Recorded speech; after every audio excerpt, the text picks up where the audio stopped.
What's up, guys? Welcome to today's vlog. So today, what I want to talk a little bit about, because I haven't done an update in a while, I want to talk about some of my language stuff. Today is going to be a language related episode. If you don't like the language stuff, click off or watch, whatever you want to do. Come back tomorrow and we'll be back to a regular thing, but I haven't talked about this in a while. So I want to talk a little bit today, mainly about why I think that for my next language that I learn, since I'm almost done with the Esperanto skill tree, which I'll obviously keep working on, but I'm honestly thinking that Spanish is going to be that language. So I want to get into a few reasons why. First and foremost, in my opinion, the biggest reason to learn a language is because you want to. And so at the end of the day, it's what I want to do, therefore it's probably the best choice. And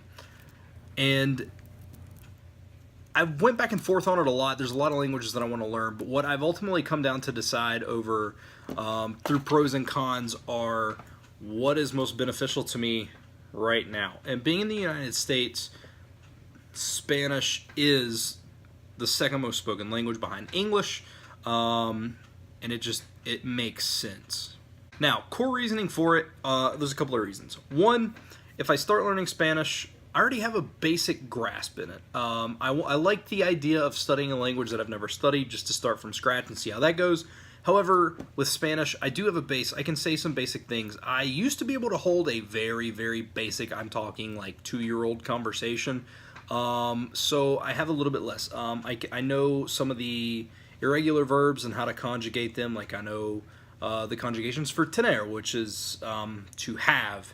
And I know, it's tengo, tienes, tiene, tenemos. So I know the conjugations for those, and I think that definitely can help me not having to start over from anew. Second is Esperanto is very, very similar to Spanish.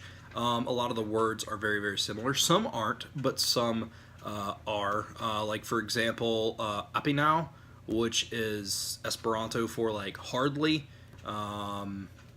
or at least apenas is hardly in Spanish.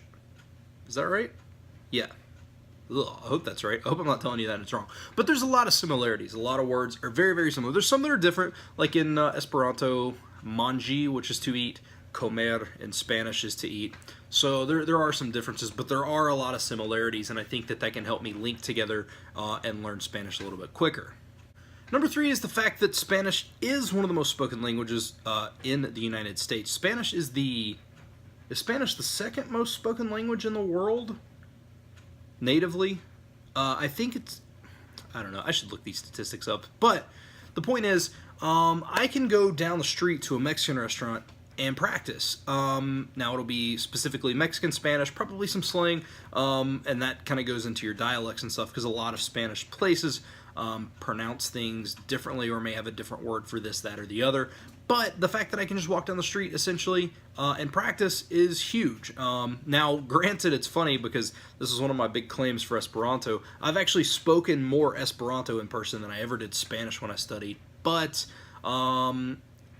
Esperanto, you kind of seek people out. Spanish, I was always kind of nervous to practice, and that's the big thing to get over. And I think Esperanto has instilled in me some confidence that you can speak. They're not going to hate you for trying to speak. They're totally going to be like, oh, that's cool that you're trying to learn. So, yeah, being able to practice locally in person, definitely a win-win. Number 4, ah, man, I'm bad at numbers, sorry. Number 4 is that in America, and I don't know if this would work for my job, and this isn't necessarily why I would learn it, but it's a benefit from where Spanish is so widely spoken. You can use the fact that you can speak Spanish as a thing to basically say, hey, I will translate and I will take any Spanish-speaking customers. That way you can increase your profits. Let me get a little bit of a raise. A lot of companies will pay more money for someone who is bilingual in Spanish because of the amount of income that they can make off of that. So to me, that is really, really big. And again, I feel like this is a reoccurring theme here, and I know I keep saying, and also this is the most spoken language, but the point is, I can go over here to my DVD section and pull any DVD out, period. And I can put it in, and I can play it with Spanish, either Spanish subtitles, or I can play the Mexican Spanish voiceovers in order to hear it and then play it with English subs. Yeah, so that seems like I think a lot of DVDs have that. Not all, obviously. Probably some of your lower independent films don't have that, but I'm sure a lot of your major box office productions and stuff like that have that. So it's a way that I can listen to it and be able to hear it. Because one of the big things that has helped me in Esperanto is actually listening to people. There's several people that I watch, and listening to them has made me be able to understand it way better, to hear it contextually, the way that people speak. And I think seeing a movie could definitely do that. So the fact that I can just seek out, having trouble speaking, English might be the third language I try to learn. So the fact that I can reach out and find any content that I want and potentially watch it in Spanish, even if it's just Spanish subtitles so I can read it, definitely awesome. I have these dreams and aspirations of learning a ton of different languages. One of the main things that I've really wanted to do in life is I want to learn just old languages, maybe ancient Greek or some stuff like that, and I want to read old texts in the original language they were written. Like, I would love to potentially read the Bible and how it was presented, or I would love to read different things that different famous authors have wrote in the language that they natively spoke and wrote it in. And the problem with that is, for example, let's say Cherokee, right? There's a lot of people who want to learn Cherokee. The problem is there's not really any sources for that, because there's not really a lot of use for it for a lot of people. I'm not saying it's useless. Obviously, it's something I would totally learn. I would love to learn some native languages, but Spanish, you can find resources basically anywhere. It's virtually impossible to go to I don't think you can go to a bookstore and find anything and not find anything Spanish related. So being able to find resources is a huge thing for me anyway. Now, the other big thing is I want to read Harry Potter in any language that I read, and I actually I think I own the first two. I know I own the first one. I can't remember if I bought the second one or not, but I do own the first Harry Potter in Spanish. So there's some reading material, and that's kind of a lower level. It's obviously a little complex, but it's a lower level language, therefore lower level book, so therefore I can read it, and it won't be as complex as, say, like book 5 with a lot of the information being thrown around that I can read. So also, fun fact, somebody did translate Harry Potter into Esperanto, and I do plan on reading that as well at some point, but that's just a little side note. But yeah, having material like that I can read in Spanish, definitely a benefit. And last but not least, my buddy Evan. Last time he was in, actually the last time I spoke Spanish regularly was when he came in, which was it was in the vlog, whenever it was, last October, August, October, somewhere around in there.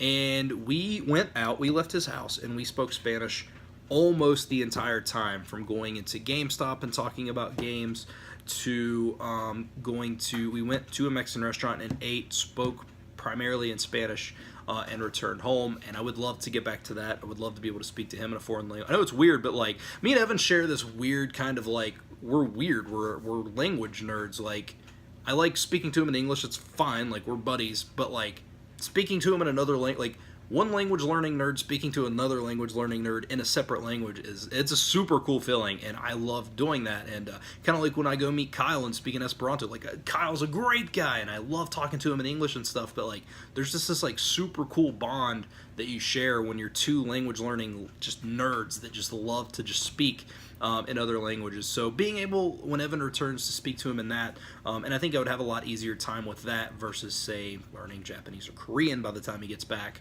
So yeah, did I finish that? Did I finish thought? I think so. So yeah, that's my goals. I know I'm not going to advance as fast as Esperanto because Esperanto is designed for that. But yeah, it's going to be cool. I'm not going to not stop talking about Esperanto. I'm still definitely going to do some Esperanto stuff. Just like once I get proficient in Spanish, and when I say proficient, I mean at least a little okay, I'll probably do some vlogging in Spanish as well. I don't know, man. I just love languages. And I have a separate language channel that I upload sometimes. But you know what, man? Languages are a part of my life. If you guys like my life at all, hopefully you enjoy some languages too, or at least find enjoyment in me talking about them. I don't know how long this video is going to be. I brought out a lot of points, and each point seemed like they were over a minute and a half or so.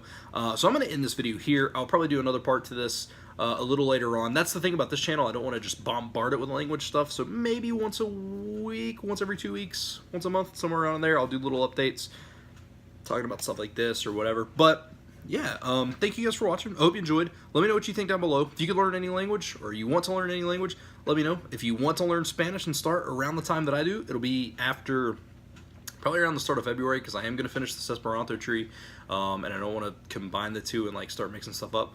But let me know, man. We can start around the same time. I think my sister's going to start too, because she's dating somebody who speaks Spanish, and she needs to learn too, so there's going to be some motivation that way. But if you want to join in, let me know down below.